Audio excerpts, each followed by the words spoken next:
Hello, it's Sandy with Sandy Cogdell Designs, and today I have a really fun and fairly easy interactive card. It's made with Trinity Stamps toaster card die set, and rather than put a toast in my toaster, I decided to do a waffle.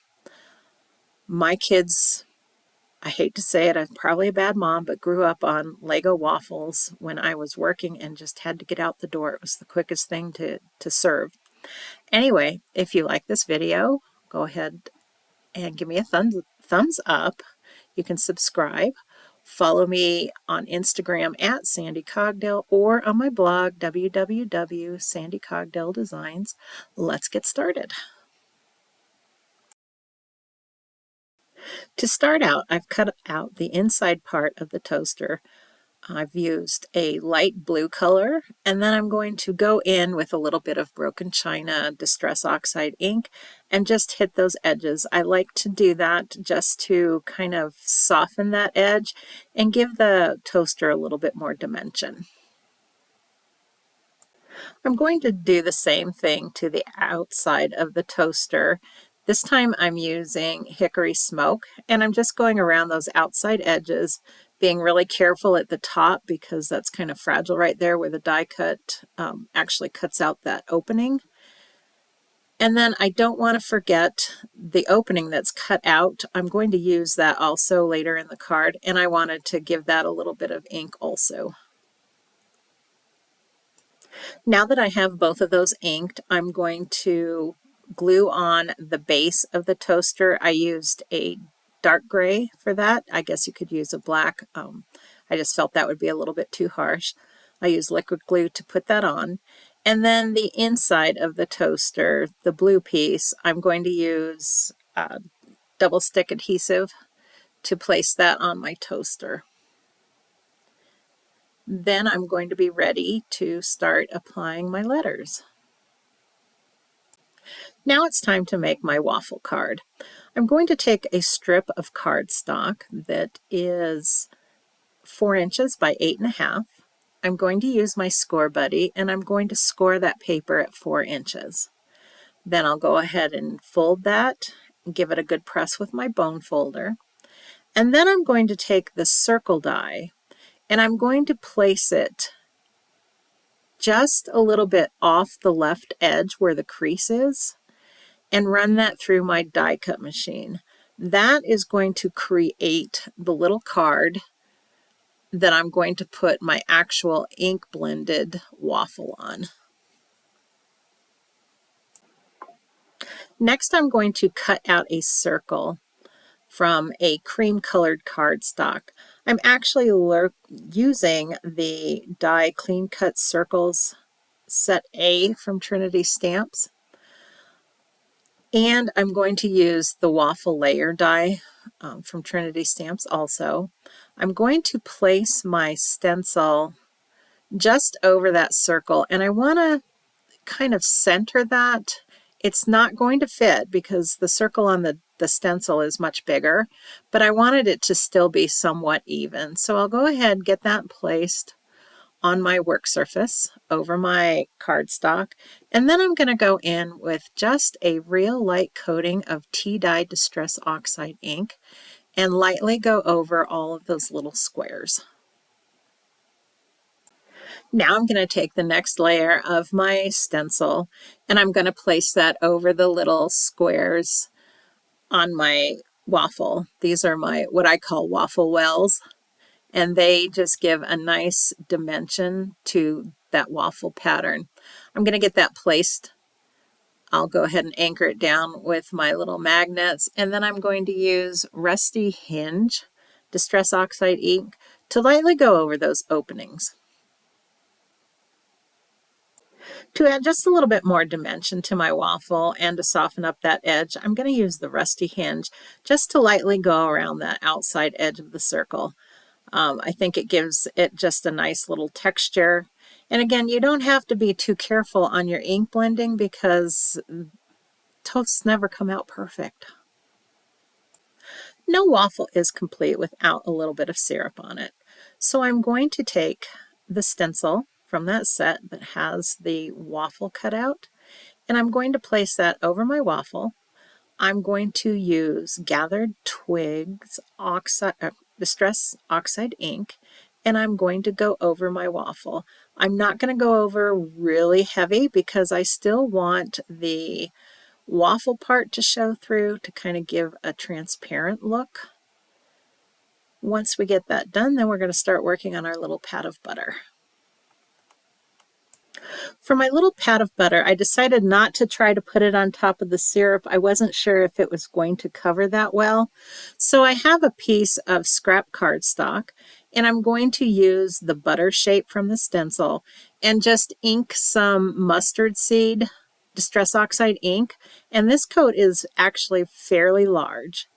Then I'm going to take, there's a little highlight cut out in the stencil, and I'm going to take that, place that over my little pat of butter, and with fossilized amber, I'm just going to add in that little highlight.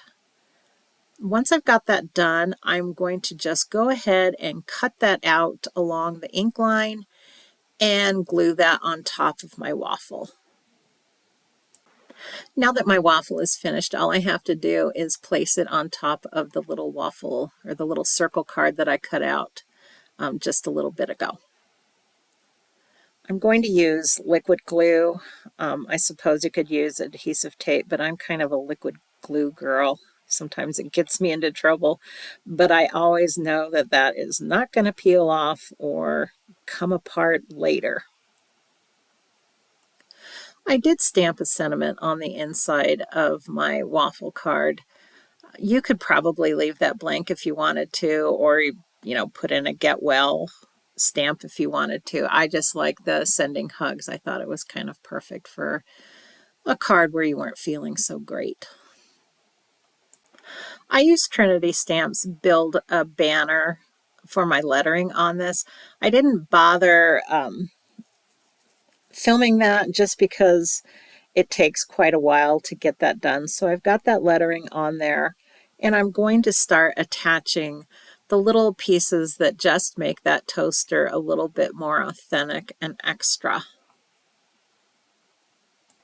I wasn't quite sure if I wanted to put that big dial on in the center of the card. I was afraid it was going to compete too much with the word waffle, so I kind of waffled on that.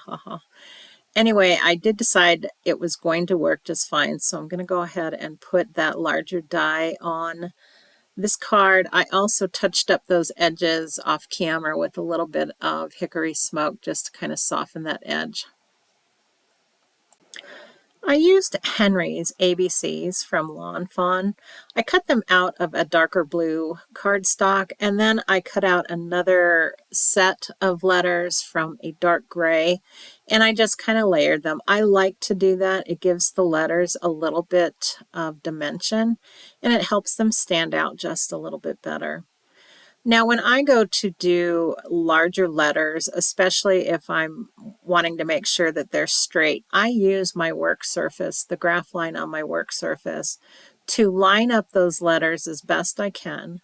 And then I'll use some temporary tape over that, and then lift them up, flip them over, and apply my glue. And then I can take the whole word over to my card and place it down. I just find it is much easier to center everything and to get everything lined up that way. Sometimes letters can be such a struggle for me, but this method I actually learned from Jen Shirkus. I was watching a video she was doing, and it just made perfect sense to do it this way. Now it's time to put our card together. So in order to create a little bit of space for that waffle card to slide into the toaster, I'm going to flip that around with the waffle in it where I want that waffle to end up. I'm going to use a little bit of foam tape, and I'm just going to place that in the middle to stop that waffle from going down any farther and getting lost in the toaster. And then I'm going to use some more of the foam tape to go around all the edges. Now at the very, very top of that toaster, that thin line was a little bit of a challenge. I didn't have any foam tape that was quite that thin, so I had to use a thin piece of foam tape that I had to trim with my scissors. It's kind of tedious, but it worked out just fine. Once I have all of my foam tape on the back of my card, I'm going to flip it around and adhere it to my card base. This particular card I did was 5 1/4 by 5 1/4. I didn't want to do a 5 by 7 just because I felt like there was going to be a little bit too much room on the right and left of the toaster that I wasn't quite sure how I'd fill. So I thought a square card would work best. So the outside edges of the card are 5 1/4 by 5 1/4, well, 5 1/4 by 5 1/4. And then my inside pattern paper I cut at 5 by 5. And I adhered those together. One thing to remember when you're figuring out where to put the waffle in your toaster, you want to make sure that it still falls within those card edges so that it's not too high up and you don't have trouble getting it in your envelope. You don't want to forget about that little thin strip that was cut out when you initially cut out the back part of the toaster. I'm going to go ahead and put just a little bit of glue on that, and then I'm going to place it in that opening. It just looks kind of funny if you don't have that gray in there. This just kind of finishes up that look. Now that our card is complete, I felt like there were some blank spaces on that toaster. It just felt kind of not enough. There wasn't a lot of wow factor. So I used some sparkle dots in silver and just kind of placed them on the edges, the right upper side and the left lower side. I'm also going to use my gel pen to add some little highlights to the waffle word.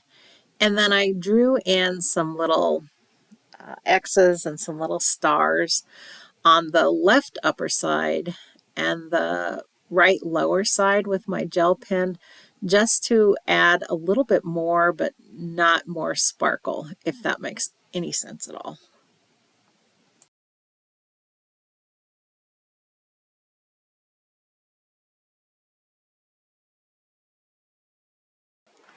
I also added a little bit of gel pen to the syrup and the butter pat on my waffle. I just think that kind of gives it a nice little finished look. Anyway, that pretty much does it for this card. I think it turned out super duper cute. I'm sure with flu season still in full force that I'll be using it at some point this season. Anyway, thank you so much for stopping by today. I hope you've been inspired by this video. Give me a thumbs up if you like it. Go ahead and subscribe to be notified of future videos. You can also follow me on Instagram at Sandy Cogdill or on my blog www.sandycogdilldesigns.com. I hope you have an amazing day. Thank you. Bye-bye.